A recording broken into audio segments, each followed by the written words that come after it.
7:46. Empalmamos con un contacto telefónico con Fernando Villavicencio.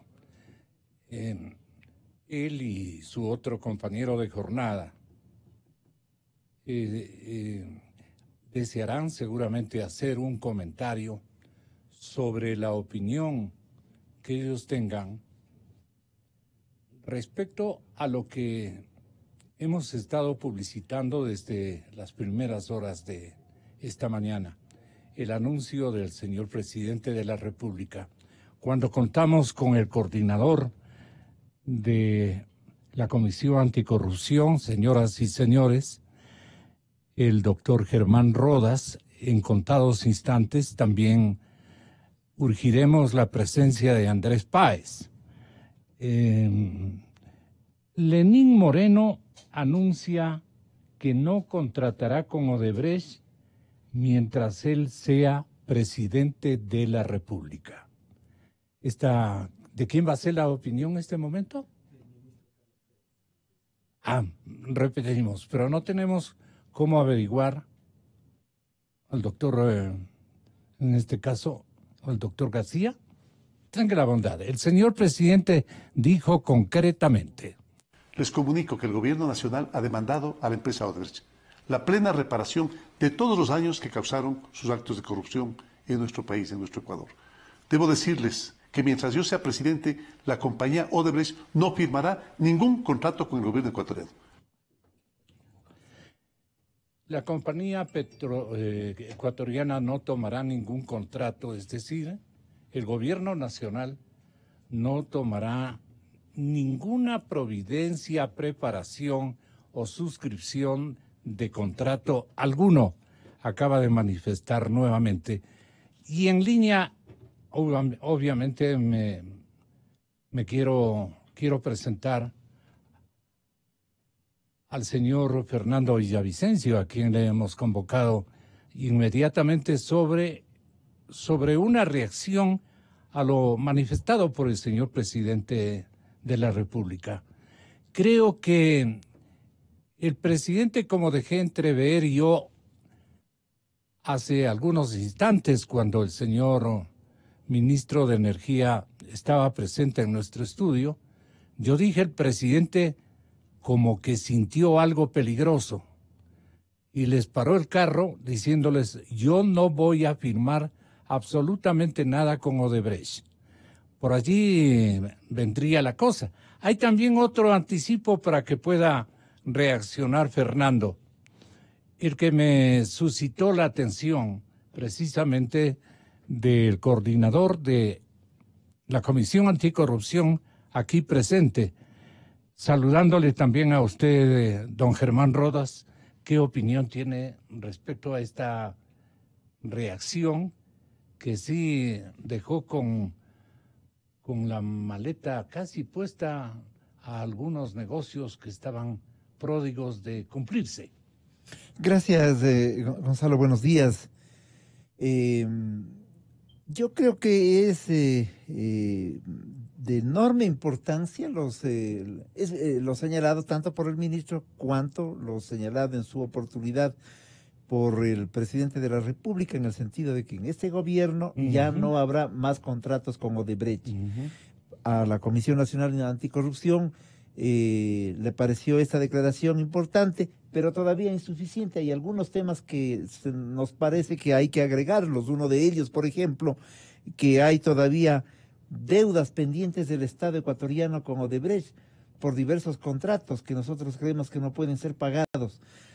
Lo estamos pensando así, lo diremos en su oportunidad, porque como usted conoce, un saludo, perdón, a Andrés, que para decirlo también, como todos conocemos. Bienvenido, señor doctor Andrés Páez. Gracias. Buenos días, gracias. Habíamos expresado en una conversación con el procurador cuando nos invitó a que formemos parte de la Contraloría Social que nosotros mismos habíamos demandado respecto del tema entre la reparación entre Odebrecht y el Estado ecuatoriano. Habíamos señalado que en alguna oportunidad que nos parece indispensable ante todo hacer una evaluación de cada uno de los contratos de Odebrecht en el país, no solamente del último periodo, que evidentemente en el último periodo la farra fue completa, el asalto fue completo, pero hay años hacia atrás, hay alrededor de varias décadas en que Odebrecht estuvo en el país y que por lo tanto deberían también ser tomados en cuenta para cualquier proceso de reparación, es decir, sobre los montos globales que significan alrededor de 5.000 millones de dólares entregados por parte del Estado ecuatoriano a Odebrecht.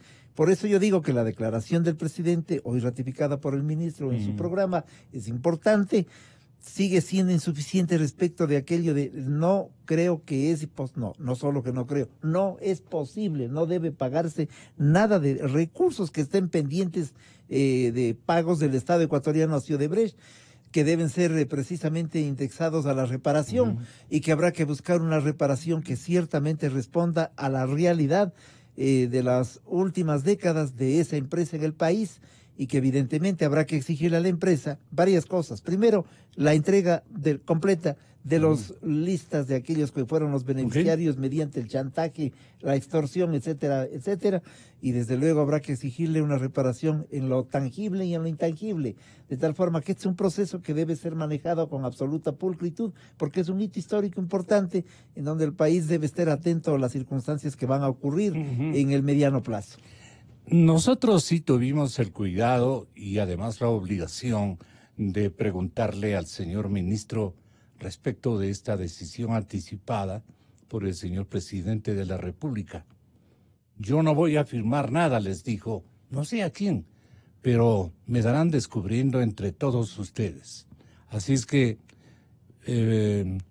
voy con lo mencionado por el señor ministro y yo le dije, ministro, esto hay de por medio en esta mañana o hace algunas escasas horas, una decisión del señor presidente en este sentido, de no, digamos, concretar ningún tipo de apoyo a ninguna negociación, contrato o asociación con la empresa Odebrecht. ¿A qué atribuye usted, señor ministro? Me parece que le dije. El gobierno nacional no ha firmado ningún contrato y no se encuentra negociando ningún contrato con la empresa Odebrecht. Los contratos que están ahí son los que están en liquidación, como es el caso del contrato Pascuales Cuenca para el polioducto, que estamos lidiando con eso porque hasta el día de hoy no se ha liquidado ese contrato, etcétera. Pero yo hice unas declaraciones que algún rato me preguntaron y dije, vean, cuando algún rato se resuelven estas cosas, habrá que ver, pero eso de ninguna manera significa que el Ecuador ha tomado la decisión, más bien el señor presidente ha reforzado el hecho de que el Ecuador no va a firmar contratos con la empresa Odebrecht y esa es una disposición del presidente. ¿Y usted qué tenía adelantado? No tenía adelantado nada, Gonzalo, no, como le digo yo, no contrato en negociación. Ellos al principio de mi gestión a mi despacho de resolver el asunto del contrato con el proyecto Pascuales Cuenca, en el cual ellos pedían que se les haga un pago adicional para terminar el contrato, a lo que yo no accedí. Y nada más, o sea, no hay ningún avance, no hay ningún compromiso, no ha habido siquiera, no me he reunido con Odebrecht en absoluto. Como usted conoce, hay conversaciones con Odebrecht por parte de la Procuraduría, que son los únicos autorizados a sentarse a resolver el problema pendiente ante la justicia, y son ellos los que están manejando estas conversaciones con Odebrecht. El presidente en eso también ha sido muy claro. Él se resuelvan todas estas cuestiones por las demandas que el Estado ecuatoriano tiene en contra de Odebrecht que nos causó. Su satélite investigador, ¿qué le dice don Fernando Villavicencio? Buenos días. Buen día, Gonzalo, a Germán y Andrés, igual allá en el estudio. Bueno, sin duda, Arroz Verde les tumbó la estantería. Repito, Arroz Verde les tumbó la estantería, tanto al gobierno como a Odebrecht. ¿Cuál era el negociado que Arroz Verde... ¿Perdón? Tenían acordado un ambiente de paz y felicidad a futuro con la multinacional Odebrecht, tanto en el plano judicial cuanto en el plano de los negocios y de la reparación. Arroz Verde ¿En el plano judicial tiene alguna prueba? Por supuesto, no hay ningún otro proceso judicial en contra de Odebrecht luego del juicio en contra de Jorge Glass. Y recuerde usted que a partir de la sentencia, en ese caso se dispuso la apertura de nuevas acciones legales en contra de Odebrecht y no ha pasado nada. El anuncio del presidente Moreno, que obviamente sorprende gratamente, entre comillas, se da después justamente de esta gran conmoción que ha provocado Arroz Verde, donde acaba de confesar el señor Conceizao Santos Filo la entrega de 5. Pero eso decían ustedes ayer que no sirve mayormente para nada. ¿Qué significa el cambio de criterio del presidente Moreno? Exactamente. Es un cambio radical.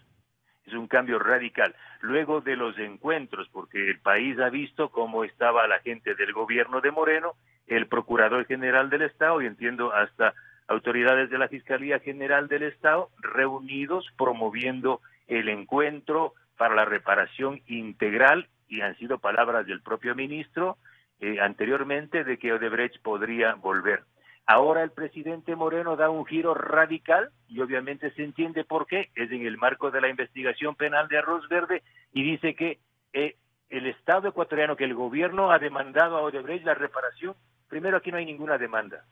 Al menos entiendo que esa palabra que la usa el presidente Moreno no es una demanda. El Estado ecuatoriano, el gobierno no ha demandado nada a Odebrecht. ¿Sí? Nadie ha demandado a Odebrecht. Aquí lo que están es conversando y han estado conversando para una reparación sin que exista un solo informe, un solo estudio sobre los impactos económicos generados en los proyectos. Yo no sé qué nivel de aventureros existen en el gobierno que están planteando y están sentados conversando con Odebrecht cuando no existe ningún estudio serio sobre proyectos fallidos, como por ejemplo el proyecto Pascual, el poliducto Pascuales Cuenca. Es un proyecto que no está operativo, que no funciona, que tiene sobreprecios. O podemos, ahí que me diga el señor Procurador del Estado si hay un estudio sobre el contrato y la ejecución del acueducto La Esperanza, los efectos, los sobreprecios, o sobre la remoción de tierras, o sobre el proyecto Manduriaco que no funciona bien. Es decir, es terriblemente aventurero que este gobierno vaya a negociar con Odebrecht una reparación cuando no tienen ni cuánto es 2 más 2, y mucho menos con un Procurador General del Estado, que cuando fue empleado de la refinería del Pacífico estaba calladito, y no solo calladito, sino que dio informes favorables para contratar a la empresa fiscalizadora de la refinería del Pacífico, como fue Worley Parsons Azul. Es decir, gente que está vinculada y manchada en el caso de corrupción, está ahora liderando estas negociaciones. Por esa razón, Gonzalo y amigos del panel, queremos anunciar que en las próximas horas vamos a formalizar una acción penal en contra de Odebrecht, porque si el Estado y el gobierno no lo hacen, al menos yo, como Fernando Villavicencio, sí lo voy a hacer. ¿Qué va a demandar penalmente usted? Vamos a demandar a Odebrecht y a todos aquellos funcionarios y exfuncionarios del gobierno de Correa que participaron en la negociación y en la firma del acuerdo del año 2010 que le permitió el retorno. Y vamos a exigir que se revisen todos los informes de la Contraloría General del Estado, porque el país tiene que saber que gracias a ese pacto perverso de Correa, Mera y Juan Falconi, le perdonaron casi $100 millones por glosas que tenía el Estado ecuatoriano, la Contraloría, en contra de la multinacional Odebrecht. Y aquí también hubo plata para coimar a funcionarios del gobierno de Correa que participaron en la negociación del retorno de la multinacional. Tenemos aquí también un ojo observador, con mucha tradición también en el entuerto, en cuanto a críticas y petitorios que ha elaborado en su condición de fiscal ciudadano, si cabe el término. Andrés Páez, compañero de jornada de ustedes, de coyuntura, tiene la siguiente visualización de este anuncio del señor presidente de la República. Como que el señor presidente dijo, yo no les doy gusto a ninguno de ellos. Gracias, Gonzalo, buenos días. Un saludo a Germán, a Fernando, igualmente. Mis felicitaciones a él por su excelente investigación de Arroz Verde junto al periodista Cristian Zurita. Lo que menciona el presidente de la República es obvio, por decir lo menos, Pero me parece también que es importante, y creo que esto le puede interesar a Fernando también, de mencionar que Odebrecht no ha sido la única contratista del Estado durante el correísmo, y que hay un elenco de contratistas, si usted me permite, Gonzalo, leer algunos nombres. Por ejemplo, favor. Contratistas chinas, National Electronic Import, Petrochina, Unipec, Sinohydro, World Trade Metals, China Henan Cereals, China International Water. Estos chinos están tranquilitos, no ha pasado nada. Heshova Group Company, China Hidroelectricidad, Road and Bridge Corporation, Huawei, Guangxi Road and Bridge, Camp Engineering, China Tiesihu Civil Engineering, EXA, Sinopec, Andes Petroleum, de Rusia, Tiashmash, Interrao, Lukoil Pan American, de Venezuela, Cóndor Servicios Petroleros, Guayra Energy, PDVSA, de Bolivia, GlobalNet S.A., de Estados Unidos, Miren LLC Marketing, MacSquare, Fitzjobon Media, de Cuba, Grupo de las Industrias Biotecnológica y Farmacéutica, BioCuba Pharma, la Biofam S.A., de España, Grupo Puentes, Maquiver, CREA, Indra, es decir, existe un elenco de Hay compañías. Una memoria contractual impresionante. O sea, le doy un listado. ¿Cuántas más o menos te calcula? Bueno, no, esta es una publicación del Expreso, aquí habrán unas 20 que habré mencionado quizá. Fácil. Entonces, ¿qué significa esto? Que hay una enorme cantidad de millones de dólares involucrados en estas contrataciones con estas empresas. Empresas que primero no han rendido una cooperación eficaz, y creo que allí habría que sugerirle a la señora ministra fiscal que adelante las acciones a través del Departamento de Cooperación Internacional para sentar en la mesa de la cooperación eficaz a estas empresas, porque es obvio de que estas empresas no es que llegaron, contrataron así nomás y que todo fue transparente, pues todas estas empresas tienen algo que decir. De hecho, sobre una de las que yo deben mencioné, haber en torno a estas esta treintena de empresas por lo menos unos 100 abogados importantes, auspiciantes de procesos contractuales, etcétera, etcétera. Deben existir, pero además debe haber... ¿Cuán importantes son los abogados ecuatorianos o extranjeros que hayan metido también la cuchara? Bueno, son importantes, como son importantes porque también. Pueden aclarar, digo yo. Claro, esclarecer. Pero hay un centenar, por lo menos, de funcionarios del correísmo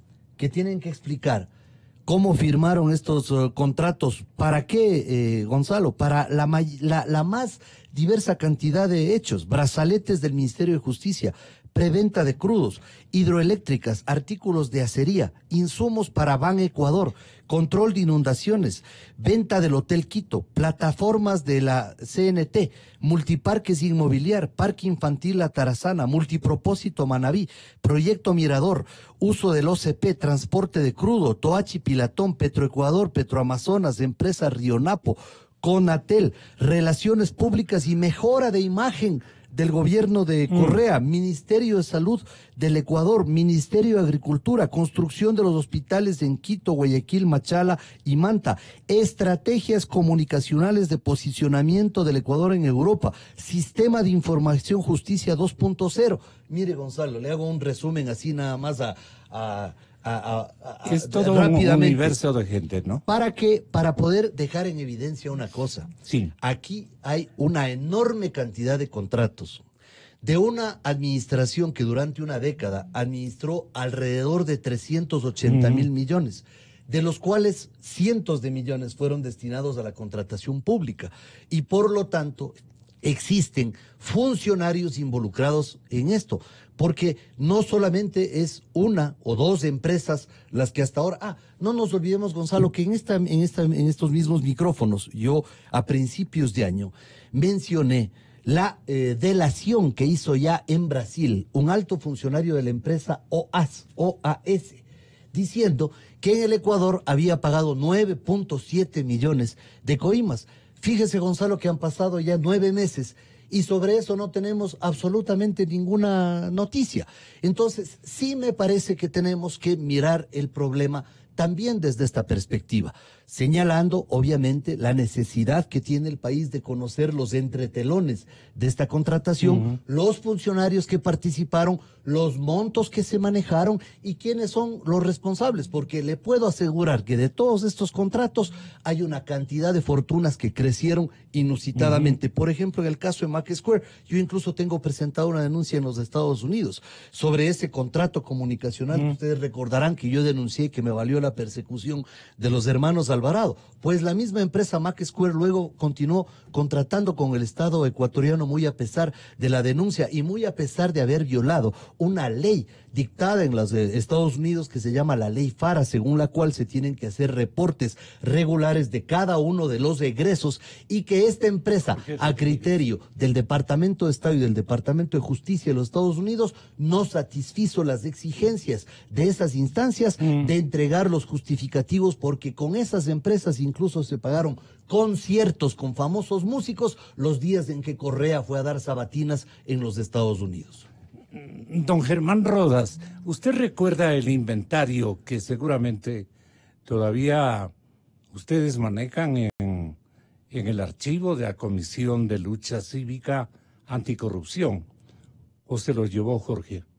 No. No. Estamos hablando del ex coordinador que sigue siendo miembro de la Comisión Anticorrupción. Está trabajando con ustedes, Está trabajando, él lo hace muy cercanamente con la Comisión y conmigo. De broma a broma le digo, ¿y dónde están los inventarios en cambio de ustedes? Ustedes deben tener un anaquel gigantesco. Bueno, tenemos varias cosas importantes. Anaquel electrónico, desde luego. Desde luego, y en varias partes, porque no puede tenerse en un solo lugar. Así es que Jorge los tiene y tenemos algunos otros miembros de la comisión. Lo importante de todo esto es lo siguiente, como ideas básicas. Cuando hablamos del tema Odebrecht, insisto, no podemos recordar solamente que aquello ha ocurrido en el último periodo. 30 años de Estado de Odebrecht en el país. Cuando se hable de reparación, por lo tanto, hay que pensar en esos 30 años. Primera idea. Segunda idea, la reparación la está haciendo el Estado ecuatoriano en la relación con Odebrecht, el Odebrecht hacia el Estado ecuatoriano, y la Comisión Nacional Anticorrupción no tiene nada que ver en esta negociación como tal, no es un negociador en esa comisión, lo que hace es control social, veeduría, si quieren, de otra manera expresada de manera frontal. Y no estamos nosotros para ser testigos de la entrega de algún chequecito de Odebrecht que podría de esa manera pagar la franquicia de la corrupción. No se trata de aquello, se trata evidentemente de dar continuidad a cada uno de los contratos existentes en el país, ponderar lo que ha significado esos contratos, los sobreprecios, entender cuál debería ser el monto de la reparación. Mucho más que eso. Y yo estoy recordando este mismo instante que hace más o menos 1 año y medio, y me remito al archivo de la cadena Democracia, años 6 meses, más o menos, se escuchaba ya a José Concienzado Santos, que decía y repetía, este Glass decía, pide mucho dinero. Jorge Glass me había pedido plata para todos los contratos, ¿no? O sea, quería todos los contratos, quería pedir, ¿sí? ¿Qué le dice eso a usted, Germán? Y entonces vamos en este esquema llegando a lo que significó el gobierno anterior. Ciertamente, lo de Glass es evidente, parece que era el cobrador a nombre de la mafia, de la gavilla, por una parte, pero el responsable político, hay un responsable político, nadie puede olvidarse de aquello. ¿No jugaban al que cobra más rápido? Pero era un equipo en trabajo. Seguramente hacían méritos por ver quién se lleva más rápido, pero era un equipo en funcionamiento y el equipo tiene un responsable político. Medio le encargaban al otro y rápidamente recogía más y más dinero. Porque lo que está clarísimo es que cuando aparentemente le votan a Odebrecht del país y le traen y le cobran 20 millones de dólares por una especie de reparación, le permitieron la primera obra que fue Manduriacu, y en Manduriacu hicieron un sobreprecio del 82%, de tal manera que allí se resarció la empresa de los 20 millones, le quedó el vuelto para seguir comprando a los funcionarios que debía comprar y ganó la empresa. Manduriaco fue un obsequio para Odebrecht a efectos de que pueda actuar. De tal manera que cuando se habla de la reparación, insisto, respecto de Odebrecht al Estado ecuatoriano, habrá que mirar todos los contratos.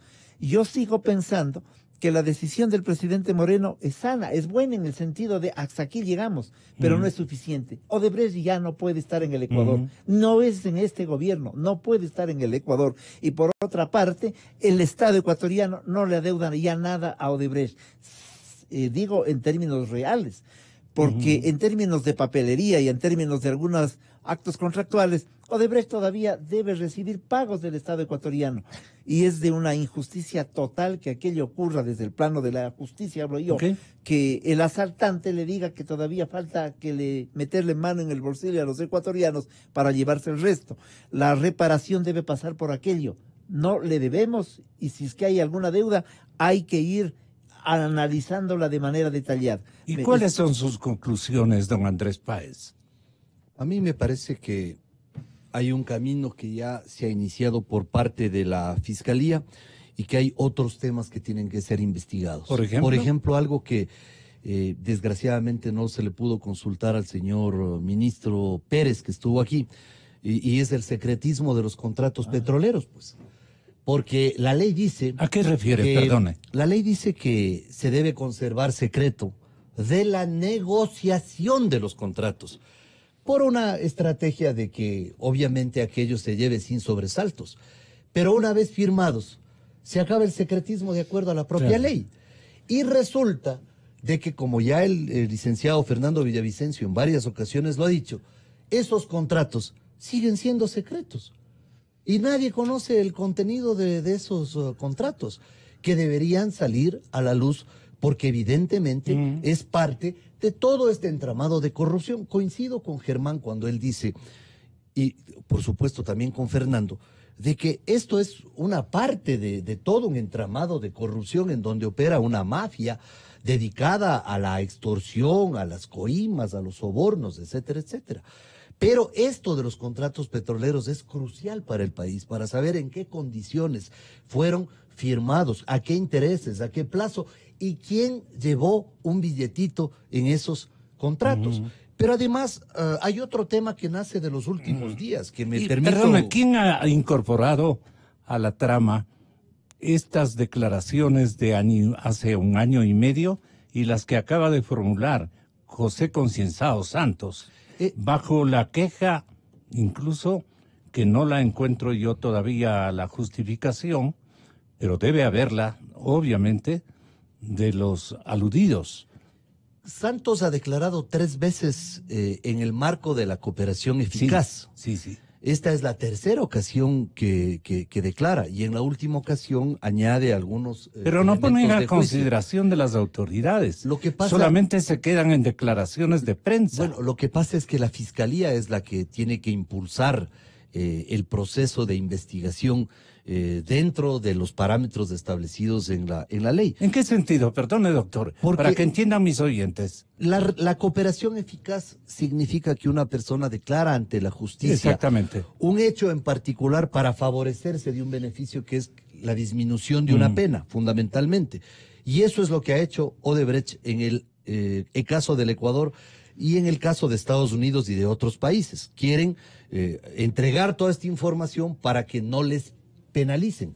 Entonces, en este caso, tenemos una situación. En las 3 declaraciones de Concienzado Santos constan informes de él en el que se mencionan números de cheques, bancos, transferencias, montos, etcétera, etcétera.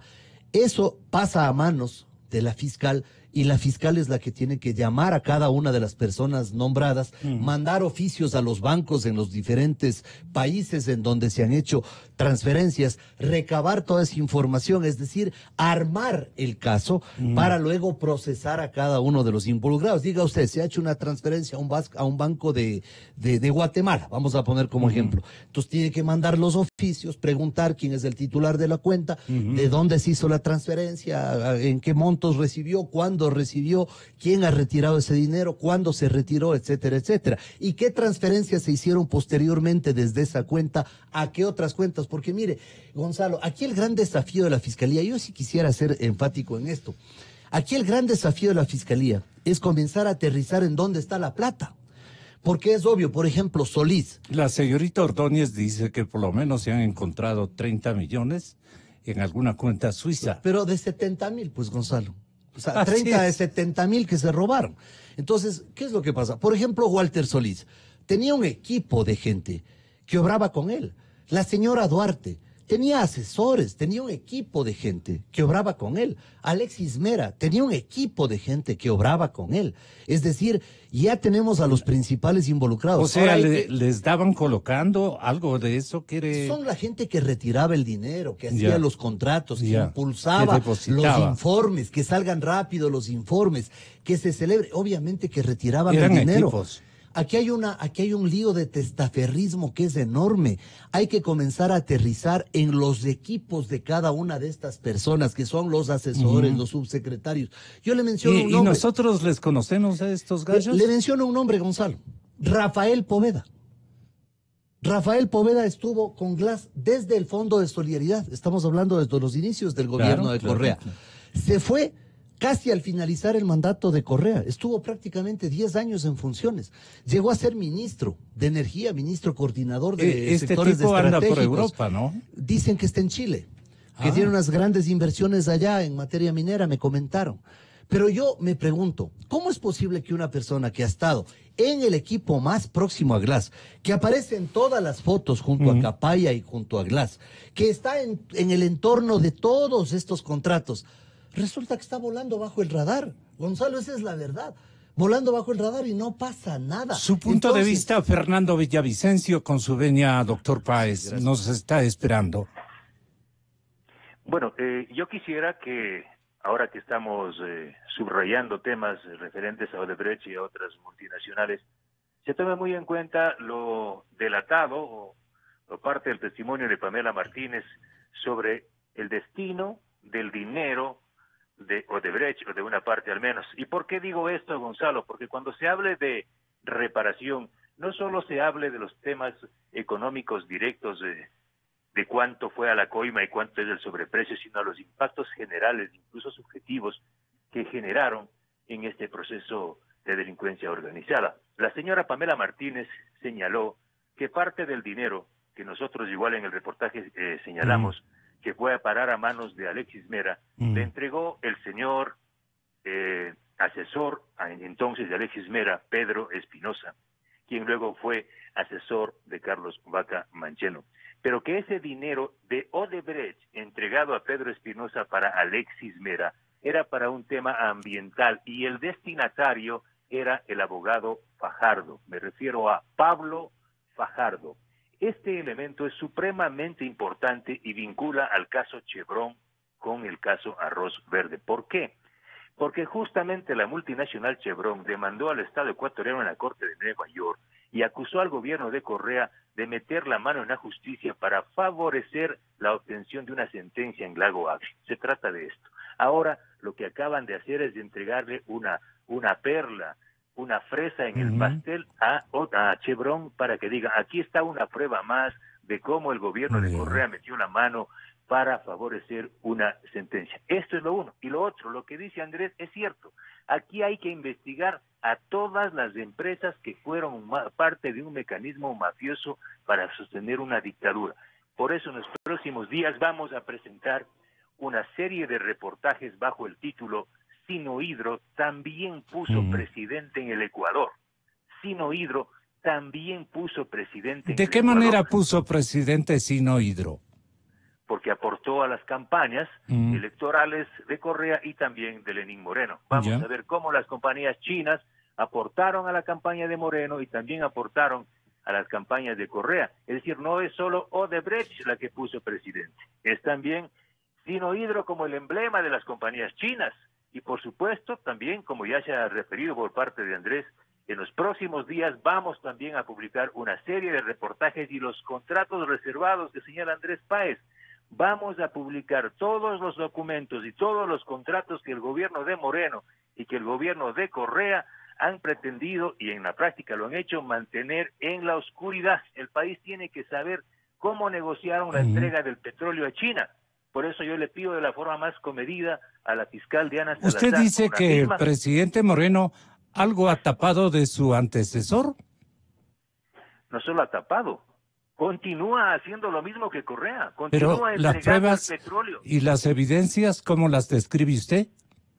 Están entregando todos los días casi el 80% del saldo exportable del petróleo ecuatoriano, le están entregando a la empresa Petrochina, a Unipeg y a Petrotailandia para pagar la deuda con China en los mismos términos que hizo Rafael Correa, es decir, quitándonos $4 por barril, y de esos $4, ya sabe usted, Gonzalo, y ecuatoriano se lleva un zar del petróleo que se llama Enrique Cadena y que tiene como su compadre al señor Santiago Cuesta Caputi en el Palacio. Es decir, yo le pido a la fiscal Diana Salazar que de la misma forma valiente como inició el proceso Arroz Verde, continuemos con la mayor trama de corrupción que es el caso Petrochina y que está en sus manos. El país le va a agradecer, doctora Salazar. ¿De quién dice que es hombre este señor? ¿No le escuché bien? ¿De quién dice que es el dueño, el que le orienta con guiones al señor? Usted lo mencionó. ¿A quién? ¿En el tema Petrochina? Así es. Cadena. Bueno, todo el O sea, mundo sabe usted dice que el padrino gigante es Cadena. Hay un proceso penal, una indagación previa que ya lleva 3 años, Gonzalo, sobre el tema Petrochina. Yo soy parte de esa indagación previa. Ya. El señor Enrique Cadena Marín está siendo investigado no solo por la justicia de Ecuador, sino por la justicia de Estados Unidos, tanto así que él ya no vive en los Estados Unidos. Yo he presentado cartas y documentos donde el presidente Moreno, cuando era delegado de las Naciones Unidas, había pedido dinero con cartas firmadas en papel membretado de las Naciones Unidas a este zar mafioso Enrique Cadena. Y no lo digo yo, lo ha confesado el propio señor Santiago Cuesta Caputi, que él es compadre, amiguísimo, panísima del señor Cadena. Entonces ahora entendemos por qué razón el gobierno de Moreno sigue entregando el petróleo en lugar de haber suspendido estos contratos ominosos, sigue entregando el petróleo a Petrochina y el país sigue perdiendo $4 por barril. Así es, Gonzalo. ¿La Comisión Anticorrupción hace seguimiento de esto hasta ahora? Desde luego que sí. ¿Y qué pistas nuevas ustedes pueden aportar? Yo creo que hay algunas... O sea, del ensamble de estas sí, gentes. Sí, hay algunas que lo vamos a hacer en el momento oportuno, porque creo que la oportunidad va a llegar cuando estemos sentados en el tema de la reparación, porque allí me parece que es indispensable. Antes no es conveniente. Sí, me parece que allí hay que abonar para que efectivamente esta reparación, cuando la estemos mirando, tenga ojalá una salida adecuada. Insisto, como no somos parte de ese proceso, sino simple y llanamente gestión de Contraloría Social, sabremos emitir nuestra opinión en su momento. Yo quiero señalar que entre esas preocupaciones hay una que es importante, se lo ha señalado aquí por parte de Andrés, el tema de la cooperación eficaz de Odebrecht. Este es un tema que fue hecho entre Odebrecht y los fiscales. Está en riguroso proceso de ensamble, ¿no? Y los fiscales que estaban involucrados de una o de otra manera con el correísmo y con el asalto al país. Chiriboga y Vaca. Así es, de tal manera que los señores que hicieron el acuerdo, lo que hicieron es omitir los nombres que les interesaba omitir en la cooperación eficaz. En el proceso de la reparación habrá que exigirle a Odebrecht que entregue los nombres completos, y yo creo que el convenio de cooperación eficaz hay que levantarlo. No tiene sentido a estas alturas, porque esa ha sido la forma de esconder los nombres de los asaltantes del país, por una parte. Por otro lado, hay que ¿A qué se averiguar. comprometieron los exfiscales que usted los acaba de mencionar y usted corrobora con eso? Bueno, los exfiscales debieron haber dado curso. Diga los nombres de nuevo. Galo Chiriboga y Carlos Vaca. Okay. Ellos debieron haber dado curso a la cooperación eficaz. Pero ¿qué hizo Galo Chiriboga? Primero, se guardó la cooperación eficaz, porque se descubre en enero del 2017, vísperas de la primera vuelta. Recuerde usted, Gonzalo. En diciembre del año 2016 se estalla el escándalo en los Estados Unidos, porque se produce la cooperación eficaz de Marcelo Odebrecht en la justicia norteamericana. En enero ya tenía el Ecuador la información. Galo Chiriboga se calla esa información, porque su partido estaba en elecciones, pues encarando la primera vuelta. Y luego, Carlos Vaca recibe la segunda cooperación eficaz por parte de Odebrecht, y hay incluso fotografías de eso, y no hizo absolutamente nada. Pero una cosa adicional que tiene que ver con esta excelente investigación periodística de Arroz Verde, todo esto se hace con facturas. La pregunta es, ¿por qué no están presos Carlos Mar Carrasco, Jimena Moroso y Leonardo Orlando, que son los titulares del Servicio de Rentas Internas durante todo este tiempo? Ellos, que a un local comercial que por demorarse un día en declarar el IVA, le iban y le clausuraban con un ejército de pedatarios, acá se hicieron los pendejos y dijeron, sigan nomás. Todo esto se hizo con facturas, Gonzalo, con facturas.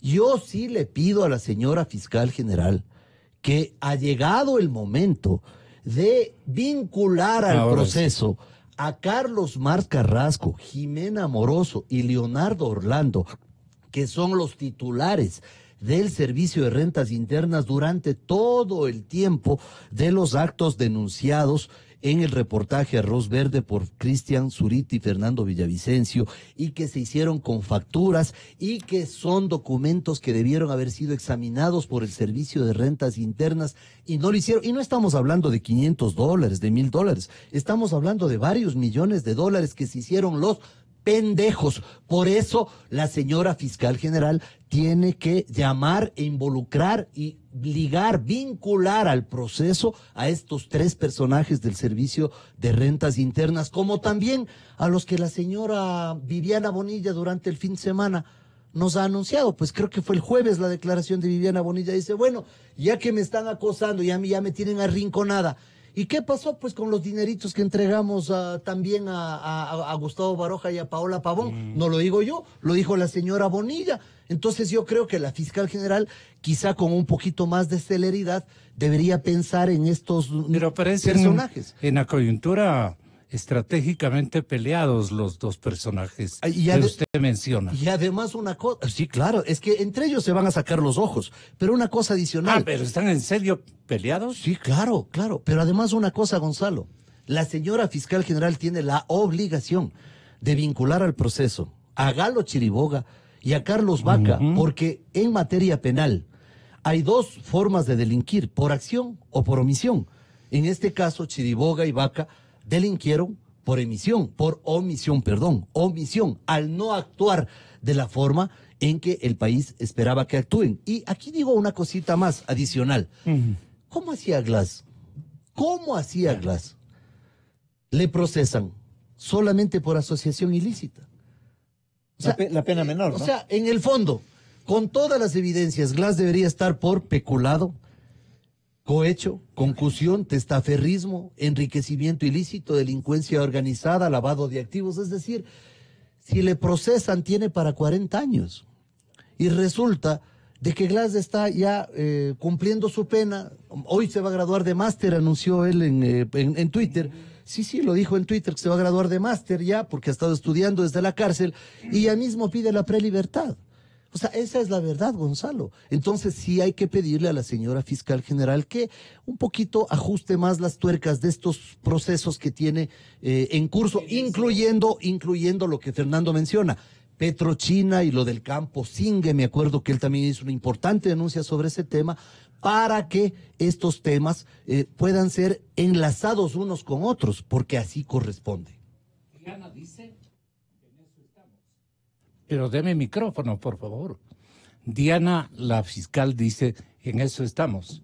Pueden haber sorpresas. ¿Usted con qué termina como inquietud a nombre de la ciudadanía en su estamento de investigación? Gracias, Gonzalo. Sí, con varias preocupaciones, coincidentes, muchas de ellas con lo que acaba de señalar Andrés, porque personajes ciertamente del SRI guardaron silencio, no hicieron nada, pero en el caso de Orlando, la Comisión Nacional Anticorrupción le entregó los papeles, los datos, para demostrar que había evasión tributaria de los hermanos Alvarado, jamás hizo nada. El caso de Orlando es patético y el caso de los exfiscales, ciertamente al servicio de los intereses del asalto y del correísmo en ese momento. Pero hay un detalle adicional con el que yo quisiera ir cerrando el tema de la participación de esta mañana. Hay varios viajes que se hicieron por parte de Mera Brasil, por parte de Chiriboga al Perú, y fueron mecanismos mediante los cuales se negoció extra información nacional con Odebrecht. A esos temas también hay que darle seguimiento adecuado, y nosotros, la Comisión Nacional Anticorrupción, estamos en ese compromiso de aportar con algunos elementos que hemos ido recabando en este último periodo. Queremos que exista reparación ciertamente, pero no la reparación convenida a los intereses de Odebrecht. Insisto, no queremos el chequecito de la franquicia de la corrupción, queremos que el tema sea adecuado. Y hay una pregunta con la cual también hay que cerrar los comentarios. Sí, Odebrecht le dio muchos recursos a Alianza País para su proceso electoral. Pregunto, ¿le dio solo a Alianza País? Ahí queda una pregunta pendiente al escuchar los nombres de aquellos que están vinculados con la lista 5, que también tuvieron una gran campaña en el ejercicio de la vida política electoral del último periodo y que les permitió tener a varios de sus candidatos en puestos claves con objetivos estratégicos, no solamente electorales, sino estratégicos en la defensa del correísmo. Odebrecht ha sido una de las fuentes importantes para vigorizar la lucha política de algunos sectores políticos también del país, pero no solo Odebrecht, muchas empresas dedicadas a la obra pública. El clima de violencia en nuestro país es nuestro siguiente cometido periodístico. Vamos a saludar a Arturo Torres, colega periodista que está honrándonos con su presencia esta mañana. Agradezco naturalmente a Andrés Páez, a Germán Rodas y a todas las personas que han intervenido en el último eslabón de la crónica de interpretación que hemos elaborado en esta mañana.